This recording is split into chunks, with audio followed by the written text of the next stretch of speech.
प्रधानमंत्री नरेंद्र मोदी अब से कुछ ही देर में रेडियो पर मन की बात कार्यक्रम में देशवासियों को संबोधित करने वाले हैं। अपने इस खास कार्यक्रम के लिए पीएम मोदी ने देश भर की जनता से सुझाव भी मांगे हैं। चुनाव आयोग ने मन की बात कार्यक्रम के प्रसारण को मंजूरी दे दी है। चुनाव आयोग ने कार्यक्रम को मंजूरी देते हुए निर्देश दिए हैं कि 5 राज्यों के विधानसभा चुनाव के मद्देनजर लागू आचार संहिता का पालन किया जाना चाहिए। 28 फरवरी को पीएम मोदी ने मन की बात कार्यक्रम किया था, जिसमें मास्टर ब्लास्टर सचिन तेंदुलकर और शतरंज के चैंपियन विश्वनाथन आनंद भी उनके साथ शामिल हुए थे। दोनों खिलाड़ियों ने बोर्ड परीक्षा के छात्रों से अपने अनुभव साझा किए थे। प्रधानमंत्री नरेंद्र मोदी वर्तमान समय के विषयों को मन की बात कार्यक्रम में उठाते हैं। हालांकि 5 राज्यों के विधानसभा चुनाव को देखते हुए एक बार फिर मन की बात कार्यक्रम पर प्रश्न खड़े किए गए थे। चुनाव आयोग में इस पर गुहार भी लगाई गई थी, लेकिन चुनाव आयोग ने इसे मंजूरी दे दी है, ये कहते हुए कि मन की बात कार्यक्रम में आचार संहिता का उल्लंघन नहीं होना चाहिए। आप सबको बहुत बहुत नमस्कार। आज दुनिया भर में ईसाई समुदाय के लोग ईस्टर मना रहे हैं। मैं सभी लोगों को ईस्टर की ढेरों शुभकामनाएं देता हूं। मेरे युवा दोस्तों, आप सब एक तरफ एग्जाम में बिजी होंगे, कुछ लोगों की एग्जाम पूरी हो गई होगी और कुछ लोगों के लिए इसलिए भी कसौटी होगी कि एक तरफ एग्जाम और दूसरी तरफ T20 क्रिकेट वर्ल्ड कप। आज भी शायद आप भारत और ऑस्ट्रेलिया के मैच का इंतजार करते होंगे। पिछले दिनों भारत ने पाकिस्तान और बांग्लादेश के खिलाफ 2 बेहतरीन मैच जीते हैं। एक बढ़िया सा मोमेंटम नजर आ रहा है। आज जब ऑस्ट्रेलिया और भारत खेलने वाले हैं, मैं दोनों टीमों के प्लेयर्स को अपनी शुभकामनाएं देता हूं। 65% जनसंख्या नौजवान हो और खेलों की दुनिया में हम खो गए हो, ये तो बात कुछ बनती नहीं है। समय है खेलों में एक नई क्रांति का दौर का। और हम देख रहे हैं कि भारत में क्रिकेट की तरह अब फुटबॉल, हॉकी, टेनिस, कबड्डी एक मूड बनता जा रहा है। मैं आज नौजवानों की एक और खुशखबरी के साथ कुछ अपेक्षाएं भी बताना चाहता हूं।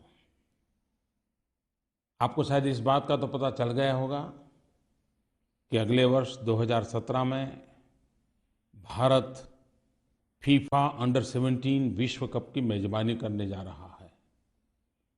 विश्व की 24 टीमें भारत में खेलने के लिए आ रही हैं। 1951, 1962 एशियन गेम्स में भारत ने गोल्ड मेडल जीता था और 1956 ओलंपिक गेम्स में भारत चौथे स्थान पर रहा था। लेकिन दुर्भाग्य से पिछले कुछ दशकों में हम निचली पायरी पर ही चलते गए, पीछे ही हटते गए, गिरते ही गए, गिरते ही गए। आज तो फीफा में हमारा रैंकिंग इतना नीचे है कि मेरी बोलने की हिम्मत भी नहीं हो रही है। और दूसरी तरफ मैं देख रहा हूं कि इन दिनों भारत में युवाओं की फुटबॉल में रुचि बढ़ रही है। ईपीएल हो, स्पेनिश लीग हो या इंडियन सुपर लीग के मैच हो, भारत का युवा उसके विषय में जानकारी पाने के लिए, टीवी पर देखने के लिए समय निकालता है। कहने का तात्पर्य यह है कि रुचि तो बढ़ रही है, लेकिन इतना बड़ा अवसर जब भारत में आ रहा है तो हम सिर्फ मेजबान बन करके अपनी जिम्मेवारी पूरी करेंगे। इस पूरा वर्ष एक फुटबॉल फुटबॉल फुटबॉल का माहौल बना दें।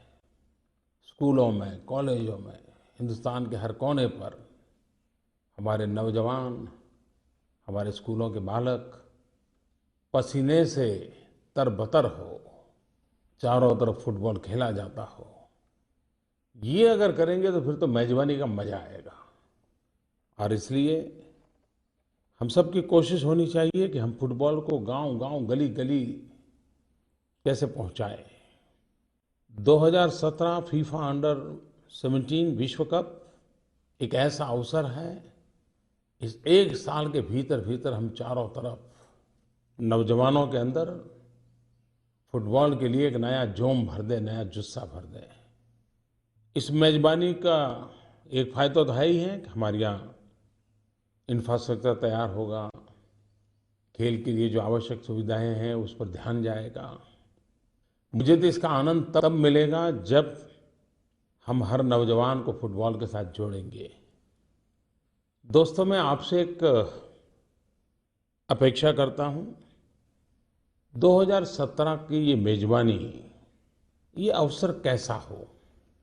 साल भर का हमारा फुटबॉल में मोमेंटम लाने के लिए कैसे कैसे कार्यक्रम हो, प्रचार कैसे हो, व्यवस्थाओं में सुधार कैसे हो, फीफा अंडर 17 विश्व कप के माध्यम से भारत के नौजवानों में खेल के प्रति रुचि कैसे बढ़ी, सरकारों में, शैक्षिक संस्थाओं में, अन्य सामाजिक संगठनों में खेल के साथ जुड़ने की एक स्पर्धा कैसे खड़ी हो।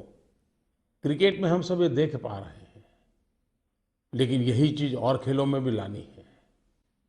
फुटबॉल एक अवसर है। क्या आप मुझे अपने सुझाव दे सकते हैं? वैश्विक स्तर पर भारत का ब्रांडिंग करने के लिए एक बहुत बड़ा अवसर मैं मानता हूं। भारत की युवा शक्ति की पहचान कराने का अवसर मानता हूं।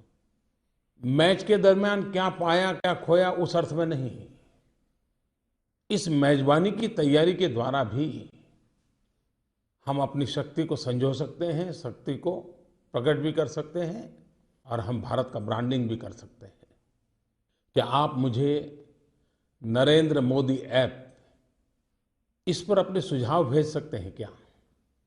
लोगो कैसा हो, स्लोगन्स कैसे हो, भारत में इस बात को फैलाने के लिए क्या क्या तरीके हो, गीत कैसे हो, सोवेनियर्स बनाने हैं तो किस किस प्रकार के सोवेनियर्स बन सकते हैं।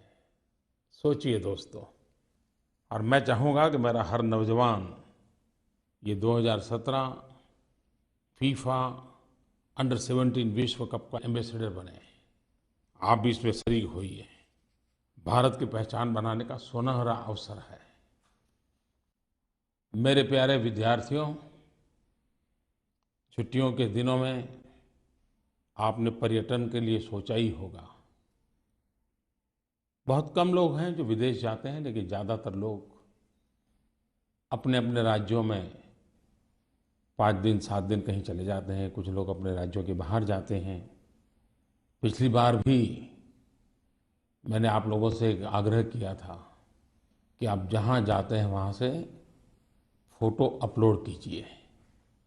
और मैंने देखा कि जो काम टूरिज्म डिपार्टमेंट नहीं कर सकता, जो काम हमारा कल्चरल डिपार्टमेंट नहीं कर सकता, जो काम राज्य सरकारें, भारत सरकार नहीं कर सकती हैं, वो काम देश के करोड़ों करोड़ों ऐसे प्रवासियों ने कर दिया था। ऐसी ऐसी जगहों के फोटो अपलोड किए गए थे कि देख करके सचमुच में आनंद होता था। इस काम को हमें आगे बढ़ाना है, इस बार भी कीजिए, लेकिन इस बार उसके साथ कुछ लिखिए, सिर्फ फोटो नहीं। आपकी रचनात्मक जो प्रवृत्ति है उसको प्रकट कीजिए। और नई जगह पर जाने से, देखने से बहुत कुछ सीखने को मिलता है। जो चीज़ें हम क्लासरूम में नहीं सीख पाते, जो हम परिवार में नहीं सीख पाते, जो चीज़ें हम यार दोस्तों के बीच में नहीं सीख पाते, वे कभी कभी भ्रमण करने से ज़्यादा सीखने को मिलती हैं। और नई जगहों के नएपन का अनुभव होता है। लोग, भाषा, खान पान, वहाँ के रहन सहन, न जाने क्या क्या देखने को मिलता है। और किसी ने कहा है, a traveller without observation is a bird without wings. शौक दीदार है अगर तो नजर पैदा कर। भारत विविधताओं से भरा हुआ है। एक बार देखने के लिए निकल पड़ो, जीवन भर देखते ही रहोगे, कभी मन नहीं भरेगा। और मैं तो भाग्यशाली हूँ, मुझे बहुत भ्रमण करने का अवसर मिला है।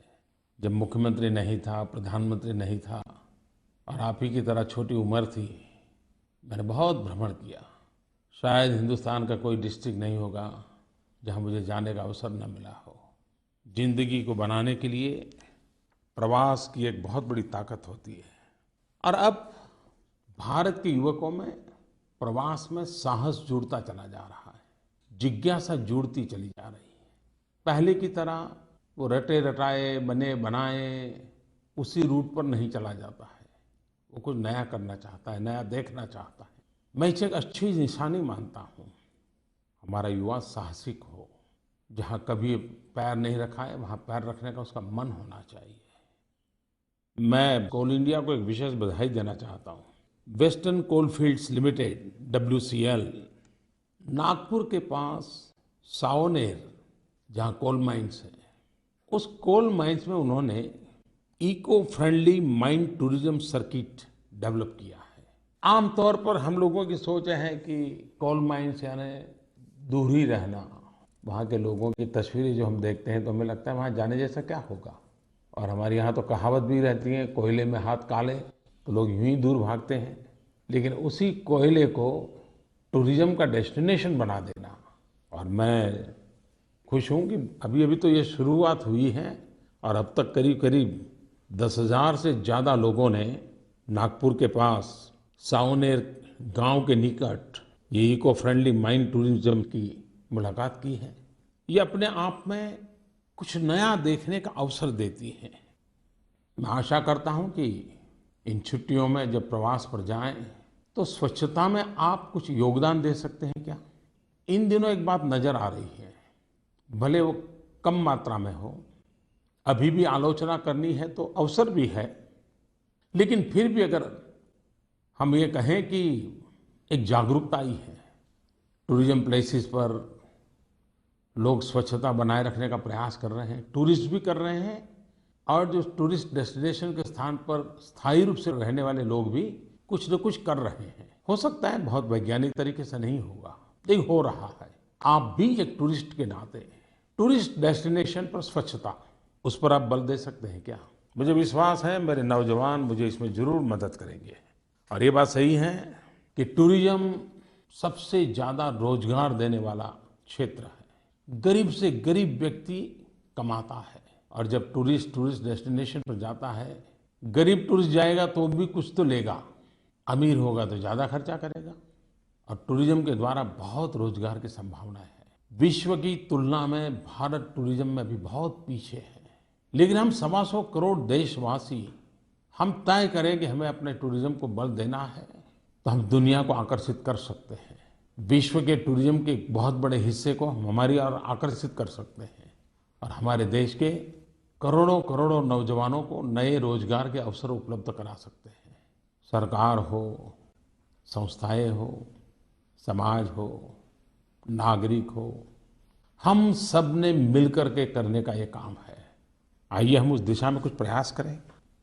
मेरे युवा दोस्तों, छुट्टियां ऐसे ही आके चली जाएं, ये बात मुझे अच्छी नहीं लगती। आप भी इस दिशा में सोचिए, क्या आपकी छुट्टियां जिंदगी के महत्वपूर्ण वर्ष और उसका भी महत्वपूर्ण समय ऐसे ही जाने दोगे क्या? मैं आपको सोचने के लिए एक विचार रखता हूं। क्या आप छुट्टियों में एक हुनर, अपने व्यक्तित्व में एक नई चीज जोड़ने का संकल्प ये कर सकते हैं क्या? अगर आपको तैरना नहीं आता है तो छुट्टियों में संकल्प कर सकते हैं मैं तैरना सीख लूं। साइकिल चलाना नहीं आता है, क्या छुट्टियों में तय कर लूं मैं साइकिल चलाऊं। आज भी मैं 2 उंगली से कंप्यूटर को टाइप करता हूं, क्या मैं टाइपिंग सीख लूं। हमारे व्यक्तित्व के विकास के लिए कितने प्रकार के कौशल्य हैं, क्यों न उसको सीखें, क्यों न हमारी कुछ कमियों को दूर करें, क्यों न हम अपनी शक्तियों में इजाफा करें। आप सोचिए। और कोई उसमें कोई बहुत बड़े क्लासेस चाहिए, कोई ट्रेनर चाहिए, बहुत बड़ी फीस चाहिए, बड़ा बजट चाहिए, ऐसा नहीं है। आप अपने अगल-बगल में भी मान लीजिए आप तय करें कि मैं वेस्ट में से बेस्ट बनाऊँगा। कुछ देखिए और उसमें से बनाना शुरू कर दीजिए। देखिए आपको आनंद आएगा शाम होते-होते कि देखिए ये कूड़े-कचरे में से आपने क्या बना दिया। आपको पेंटिंग का शौक है, आता नहीं है, अरे कर शुरू कर दीजिए ना, आ जाएगा। आप अपनी छुट्टियों का समय अपने व्यक्तित्व के विकास के लिए, अपने पास कोई एक नए हुनर के लिए, अपने कौशल विकास के लिए अवश्य करें। और अनगिनत क्षेत्र हो सकते हैं, जरूरी नहीं है कि मैं जो गिना रहा हूं वही क्षेत्र हो सकते हैं। और आपके व्यक्तित्व की पहचान उससे, और इससे आपका आत्मविश्वास इतना बढ़ेगा। एक बार देख लीजिए, और जब छुट्टियों के बाद स्कूल में वापस जाओगे, कॉलेज में वापस जाओगे और अपने साथियों को कहोगे भाई मैंने तो छुट्टियों में ये सीख लिया, और अगर उसने नहीं सीखा होगा तो वो सोचेगा यार मेरा तो बर्बाद हो गया, तुम बड़े पक्के हो यार, कुछ करके आ गए। ये अपने साथियों में सहज बात होगी। मुझे विश्वास है कि आप जरूर करेंगे। और मुझे बताइए आपने क्या सीखा, बताएंगे ना। इस बार मन की बात में माय गॉव पर कई सुझाव आए। मेरा नाम अभी चतुर्वेदी है। नमस्ते प्रधानमंत्री जी, आपने पिछले गर्मियों की छुट्टियों में बोला कि चिड़ियों को भी गर्मी लगती है, तो हमें एक बर्तन में पानी रखकर अपनी बालकनी में या छत पर रख देना चाहिए, जिससे चिड़िया आकर पानी पी ले। मैंने ये काम किया और मुझको आनंद आया। इसी बहाने मेरी बहुत सारी चिड़ियों से दोस्ती हो गई।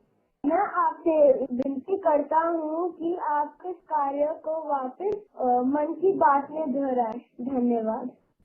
मेरे प्यारे देशवासियों, मैं अभी चतुर्वेदी एक बालक का आभार व्यक्त करना चाहता हूँ। उसने मुझे फोन करके एक अच्छा काम याद करवा दिया। पिछली बार तो मुझे याद था और मैंने कहा था कि गर्मियों के दिनों में पक्षियों के लिए अपने घर के बाहर मिट्टी के बर्तन में पानी रखें। अभी ने मुझे बताया कि वो साल भर से इस काम को कर रहा है और उसकी कई चिड़ियाँ उसकी दोस्त बन गई हैं। हिंदी की महान कवि महादेवी वर्मा वो पक्षियों को बहुत प्यार करती थी।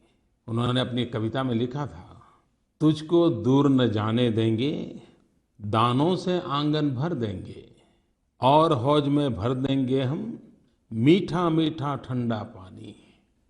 आइए महादेवी जी की इस बात को हम भी करें। मैं अभी को अभिनंदन भी देता हूं और आभार भी व्यक्त करता हूं। तुमने मुझे बहुत महत्वपूर्ण बात याद कराई। मैसूर से शिल्पा कुक्के, उन्होंने एक बड़ा संवेदनशील मुद्दा हम सबके लिए रखा है। उन्होंने कहा कि हमारे घर के पास दूध बेचने वाले आते हैं, अखबार बेचने वाले आते हैं, पोस्टमैन आते हैं, कभी कोई बर्तन बेचने वाले वहाँ से गुजरते हैं, कपड़े बेचने वाले गुजरते हैं। क्या कभी हमने उनको गर्मियों के दिनों में पानी के लिए पूछा है क्या? क्या कभी हमने उसको पानी ऑफर किया है क्या?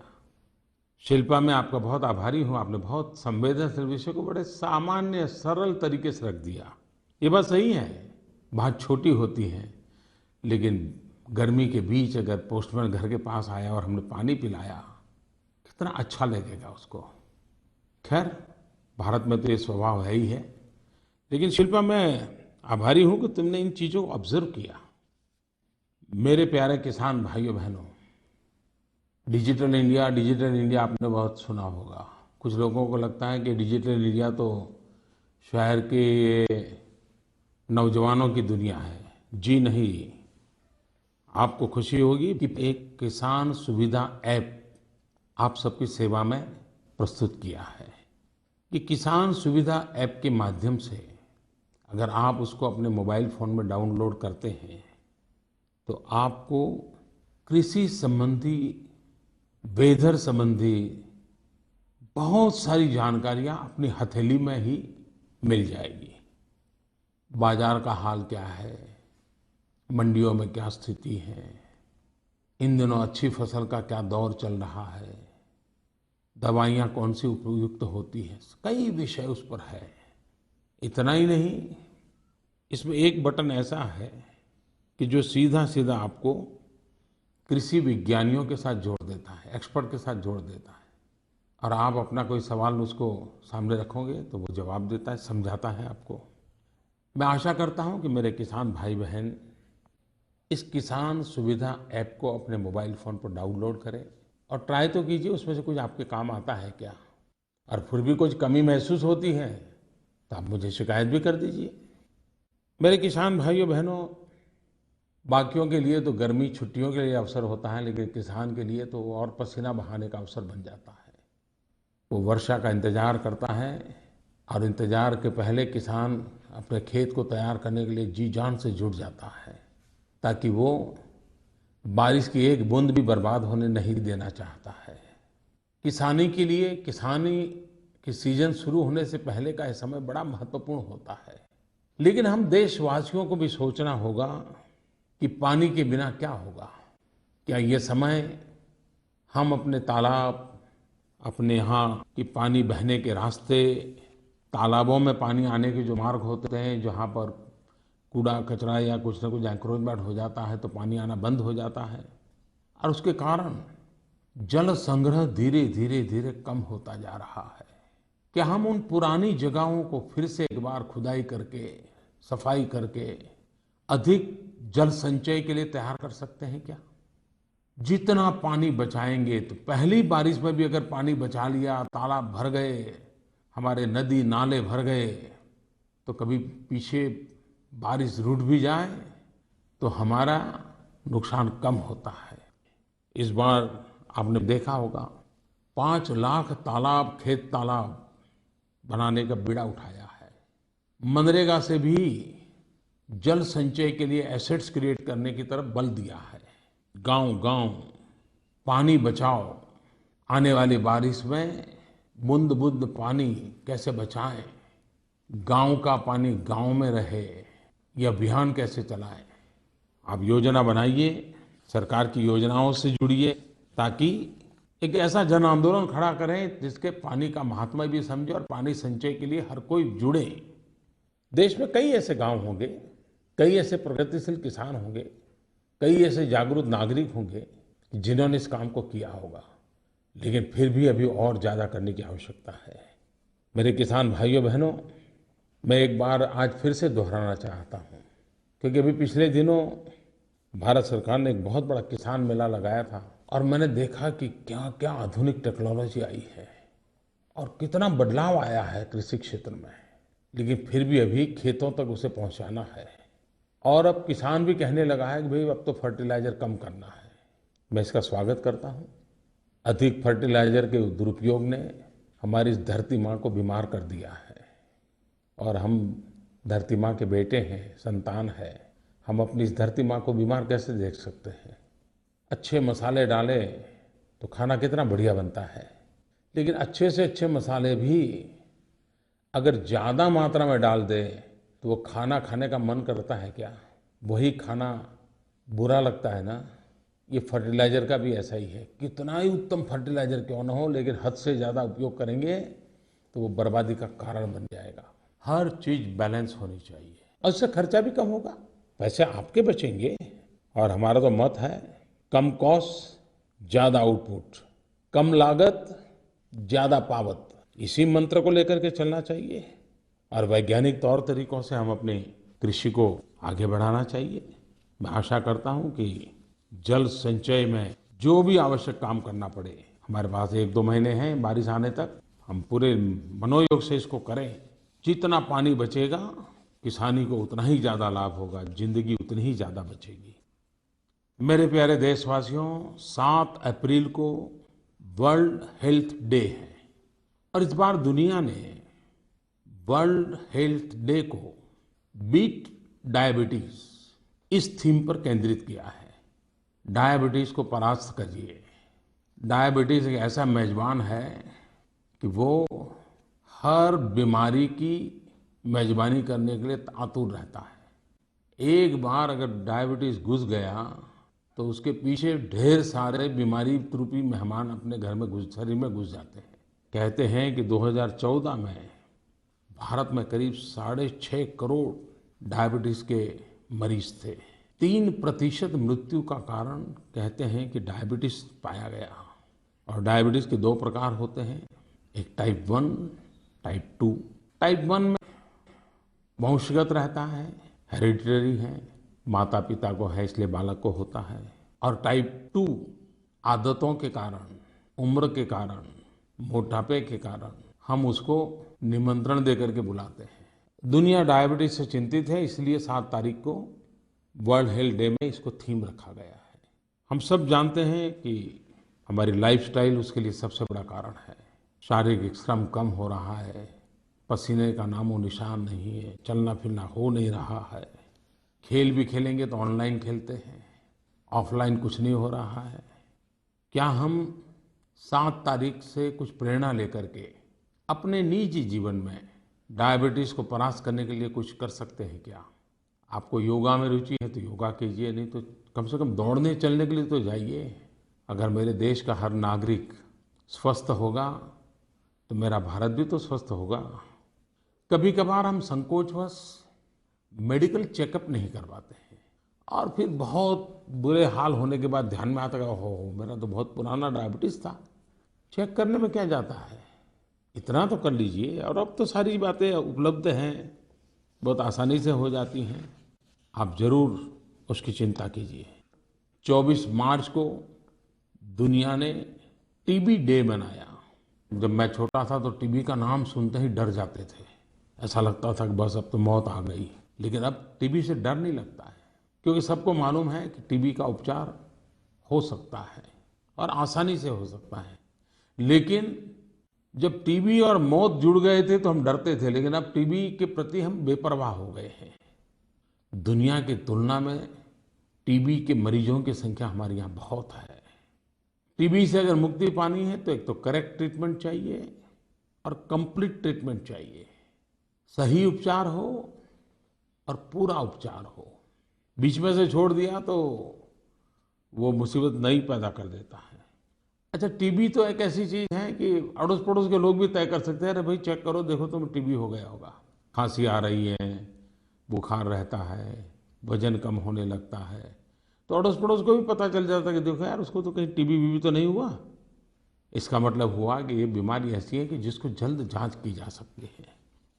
मेरे प्यारे देशवासियों, इस दिशा में बहुत काम हो रहा है।